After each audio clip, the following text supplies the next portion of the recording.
गौतम ऋषि के तपोवन में महतपा नामक एक बहुत ही दयालु ऋषि हुआ करते थे। एक दिन जब वो स्नान संध्या समाप्त करके आश्रम के सामने एक बरगद के पेड़ के नीचे बैठे थे तो उन्होंने देखा कि एक पक्षी अपनी चोंच में एक छोटा चूहा ले जा रहा है। चूहे की जद्दोजहद देखकर महतपा ऋषि के दिल में दर्द हुआ और वो जल्दी से उठे और चूहे को चिड़िया के चंगुल से छुड़ाया और दवा पानी दिया। उस दिन से वो चूहा ऋषि के आश्रम में निडर होकर रहने लगा।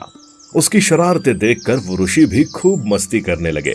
लेकिन एक दिन उस चूहे पर एक और संकट आ गया। एक बहुत बड़ी चुलबुली बिल्ली ने चूहे का पीछा किया। ये देखकर उस दयालु ऋषि के मन में ये विचार आया कि हमारा चूहा बिल्ली से पीड़ित है, ये ठीक नहीं है। इसके बजाय अगर चूहे को बिल्ली बना दिया जाए तो ये समस्या खत्म हो जाएगी। ऐसा सोचकर उसने अपने मंत्र से चूहे को एक सफेद और सुंदर बिल्ली में बदल दिया और उन दिनों से वो जंगली बिल्ली उस ऋषि के आश्रम में बड़ी निडरता से रहने लगी थी।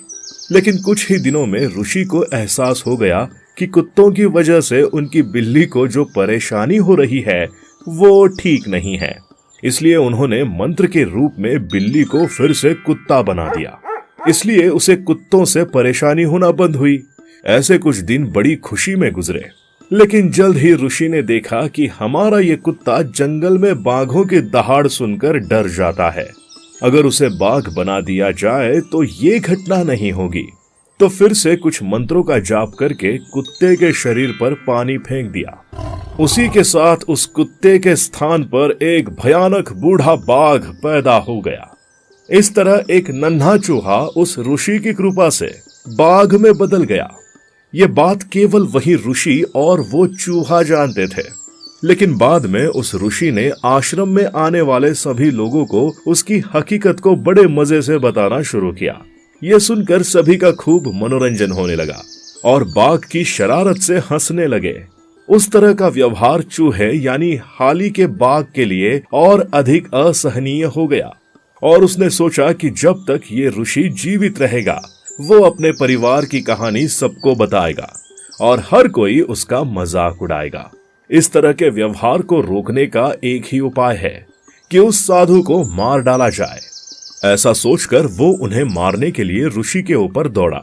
लेकिन उन ऋषियों ने उनके मन की समस्याओं को पहले ही समझ लिया था। तो जैसे ही बाघ उस पर दौड़ता हुआ आया, उसने मंत्र के रूप में तुम फिर से चूहा बन जाओ इसका जाप किया। इसके साथ ही बाघ अचानक चूहे में तब्दील हो गया और वो जल्दी से आश्रम में बिल्ली के हमले से बचने के लिए एक छेद में छिप गया।